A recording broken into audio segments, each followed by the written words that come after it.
నిజంగా మీడియా మిత్రులకి, ముఖ్యంగా ఇద్దరు అన్నలకి నా క్షమాపణలు. మా నాన్న తరపున, మా అన్న తరపున నేను సారీ అడుగుతున్నాను. నేను నీ తమ్ముడు అనుకోండి, మీ వాడిని అనుకోండి, మీకు నీ తోడుంటాను. మీకు ఏదున్నా నాకు ఫోన్ చేసేదండి. నేను ఇప్పుడు ఒక్క కాల్ దూరంలోనే ఉంటాను. I will always be there to support you and your family.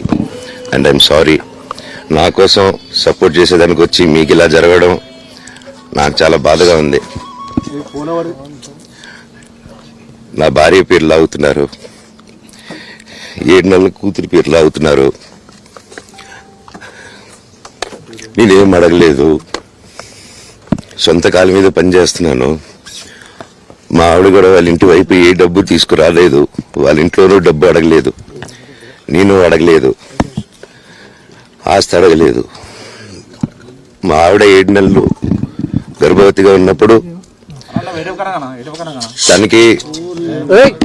తనకి 7 నెలలు ఉన్నప్పుడు మా అంకుల్ వాళ్ళు ప్రతి ఒక్కరూ 7 నెలలు కాదు 7 నెలలు తను ప్రెగ్నెంట్గా ఉన్నప్పుడు మా అంకులు విజయవాడలో ఉంటారు. అండ్ ఇక్కడ కొంతమంది అంకుల్ నాన్నగారు బాగా క్లోజు. మనోజ్, నువ్వు ఎన్నో సంవత్సరాలు ఇంటి బయటగా ఉన్నావు, నీ సొంతంగా ఉన్నావు. మీ నాన్నగారు అమ్మగారు ఒకరే ఉన్నారు.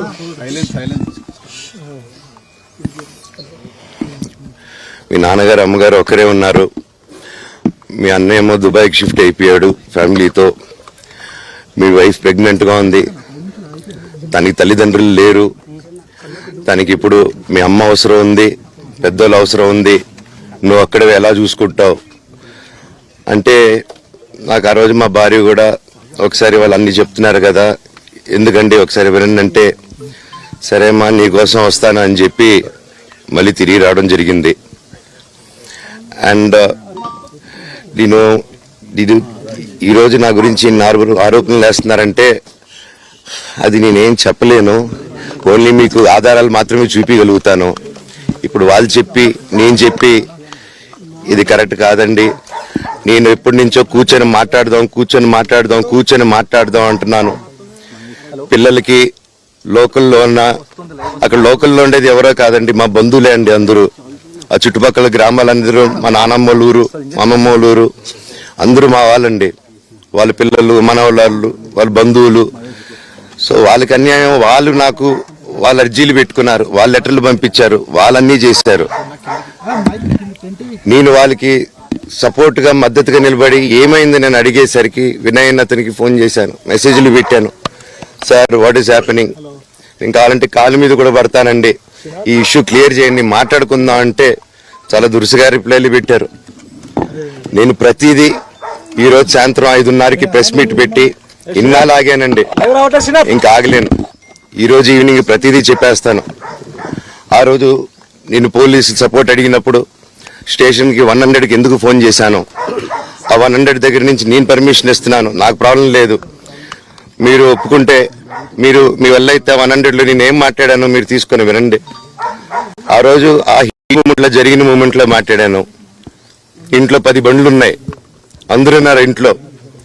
మరి ఇన్ని బండ్లు ఉంటే ఇంట్లో ఎవరికైనా ఏదైనా అయితే కారుల్లో తీసుకెళ్తాం. ఆ రోజు 108 అంబులెన్స్ వచ్చింది మా ఇంటికి. ఈ విషయం ఎవరికైనా తెలుసా? పోలీసులు కూడా తెలుసు, అది ఎస్ఐ గారికి తెలుసు. అది బయటికి రాదు, కానీ రికార్డులో ఉంటుంది కదండి, అది కనుక్కోండి సార్ 108 ఎందుకు వచ్చిందని. అండ్ నిన్ను ప్రతిదీ నేను కొడుతున్నాను, ఇది చేస్తున్నాను అన్నారు కదా సార్, సీసీటీవీ కెమెరాలు తెప్పిండి సార్. నేను కిరణ్ని, విజయ్ని ఇమ్మీడియట్గా తీసుకొని యాక్షన్ తీసుకుంటే వాళ్ళే దొంగతనం చేశారని చెప్పాను. ఆ కిరణ్ నిన్న మా ఇంట్లో మొన్న చెప్తే నేను చూసుకుంటా అన్నారు. నిన్న మా ఇంట్లోనే తిరిగాడు. మా ఇంట్లోనే తిరిగి మా నానీస్ని బెదిరించి ఒక అమ్మాయి పారిపోయేలాగా చేశారు. నిన్న నా కూతురు బట్టలు ప్యాక్ చేసేదానికి ఇట్లా ప్రయత్నించాడు అతను. అప్పుడు నేను కంగారుగా అప్పుడు డీజీ ఆఫీసులకి వెళ్ళి, భయం వేస్తుందండి పిల్లల జోలికి వెళ్తే, ఎవరికి ఇది. నేను అందుకే నాకు మా నాన్న దేవుడండి. ఈ రోజైతే ఏదైతే చూస్తున్నారో మా నాన్నని, ఇది మా నాన్న కాదండి. నేను అబద్ధాలు ఆడేవాడిని కాదు, నా గురించి మీరు ఎవరినైనా ఎంక్వైరీ చేసుకోండి, నా ఫ్రెండ్స్ని అడగండి. నాకు చిన్నప్పటి నుంచి ఉన్న స్నేహితులు ఒక్కొక్కరు వేరే వేరే వృత్తిలో ఉన్నారు, వాళ్ళు సొంతంగా కాళ్ళ మీద కష్టపడిన వాళ్ళే అండి. అండ్ నేను కూడా నా సొంతంగానే వచ్చాను, కానీ ఏ రోజు ఇది చేయండి అది చేయండి అని అడిగింది లేదు. అండ్ ప్రతిదీ నేను సాయంత్రం వచ్చి మీకు ఎక్స్ప్లెయిన్ చేస్తాను. దయచేసి కోఆపరేట్ చేయండి. థ్యాంక్ యూ మీరు అందరూ ఉన్నందుకు. విజయ్ అనే వ్యక్తి నిన్న అంత చెప్పిన తర్వాత కూడా మా ఇంట్లోనే నన్ను కొట్టేటప్పుడు అతని కారు నుండి వెనకాల నుంచి అలా వెళ్ళిపోయారు అందరూ ఉండంగానే. మీరు అతని కారు నంబరు అతని సిగ్నల్ ని దయచేసి ట్రాక్ చేయండి. అన్ని కంప్లైంట్లు పెట్టిన తర్వాత కూడా మా ఇంట్లో ఎందుకున్నాడు ఆ దొంగ? మీరు దయచేసి ఇది ఇమీడియట్ గా చేసుకోండి. నేను సాయంత్రం లోపల ఒకసారి మీరు అన్నారు ఇందాక మా నాన్న దేవుడు అని చెప్పి చెప్తాను సార్. ఇది మా నాన్న మీ షోల్డర్ మీద గన్ను పెట్టి కాలుస్తున్నారండి, క్లియర్ గా కాలుస్తున్నారు. ఆయన నేను పనులు చేసుకుంటూ అన్ని రకరకాలుగా ఉన్నప్పుడు ఆయన బ్రెయిన్ వాష్ చేసుకొని నా వ్యక్తిగత జీవితంలో బయట పెట్టి నన్ను, నా వ్యక్తిగత జీవితం తప్ప అది కూడా నేనేం తప్పు చేయలేదండి. నేను ప్రేమించిన అమ్మాయిని పెళ్లి చేసుకున్నాను, ఆ అమ్మాయి కోసం పోరాడాను. దాంట్లో తప్పేంటంటే నాకు అర్థం కావట్లేదు. అండ్ ఈరోజు వచ్చి 10 మందికి నిలబడినప్పుడు నేను చెడ్డోడిని అయిపోయాను. ఎక్కడ సైన్మెంట్ పెట్టమంటే పెట్టాను, రమ్మంటే వచ్చాను, పొమ్మంటే పోయాను. ఎన్ని సినిమాలు చేయమంటే అన్ని సినిమాలు చేశాను. అన్న కంపెనీల్లో పనిచేశాను, సాంగులు చేశాను, వాళ్ళకి రికార్డింగ్లు చేశాను, ఫైట్ డైరెక్షన్లు చేశాను. ఎంతో గొడ్డులాగా కష్టపడాను, మనసు పూర్తిగా సంతోషంగా చేశాను. నాకు ₹1 అడిగింది లేదు, ఆశించేది లేదు. నేను దానికోసం నాకు కావాలి, నేను పనిచేసిన దానికి కూడా నేను అడగట్లేదు. ఒకటే అడుగుతున్నాను, మీకు నిజం తెలియాలి. అందుకోసమే ఏంట్రా వీడు అన్ని బయట పెడుతున్నాడు అనుకోవచ్చు, కానీ ఈరోజు నాకు భార్య పిల్లలు ఉన్నారండి. ఈ రోజు నేను నిలబడకపోతే రేపు నా కొడుకు పెద్దోడైన తర్వాత, కూతురు పెద్ద అయిన తర్వాత వాళ్ళకి నేను సమాధానం చెప్పుకోలేను. నేను దొంగతనం చేసి వేరే వాళ్ళు కడుపులు కొట్టి నా పిల్లల మొహం నేను చూడలేను, ఆ కూడు నా పిల్లలకు పెట్టలేను. మా నాన్న నన్ను అలా పెంచలేదు, మా అమ్మ నన్ను అలా పెంచలేదు. మధ్యలో మా అమ్మ నలిగిపోతుంది. మా అమ్మని హాస్పిటల్లో అడ్మిట్ అయ్యారని చెప్పి నేను అబద్ధాలు ఆడారు. హాస్పిటల్కి వెళ్ళి చెక్ చేయించుకుంది అమ్మ. నువ్వు వెళ్ళిపో ఇంట్లో నుంచి, నువ్వు వెళ్ళిపోతే వీడిని చూసుకుంటావు మేమంటే, మేము మంచిగా మాట్లాడి పంపిస్తా అంటే నమ్మి ఆవిడ 3 రోజుల నుంచి దడదడగా ఉంటే వెళ్ళమ్మ అంటే. ఏజీ కలడం వాస్తవం చూపించుకొని ఇమీడియట్ గా మా అన్నింటికి వెళ్ళిపోయి అన్నింట్లో పడుకున్నారు. మీకు ప్రతిదీ తెలుస్తుంది. ఈ రోజుల్లో ఏది దాచలేరు.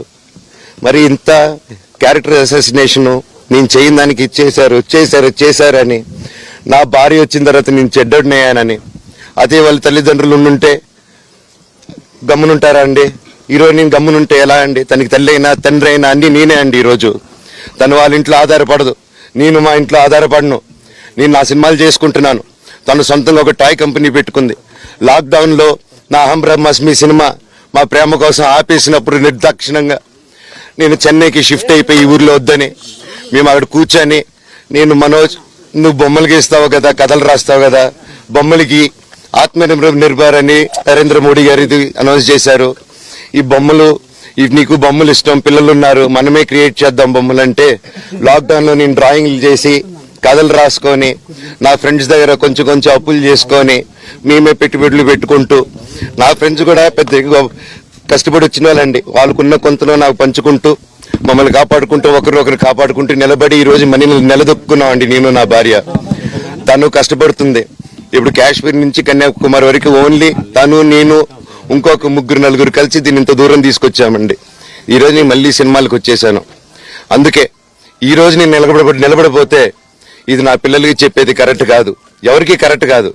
ఇన్నాళ్ళు గమ్మునున్నాను ఓకే, కానీ వాళ్ళ నాన్న ఆస్తుల కోసం కొట్లాడుతున్నాడా, మంచి కోసం నిలబడుతున్నాడా అనేది ఈ రోజు మీకు సాయంత్రం వచ్చిన ప్రూఫ్స్ అన్ని వదులుతాను.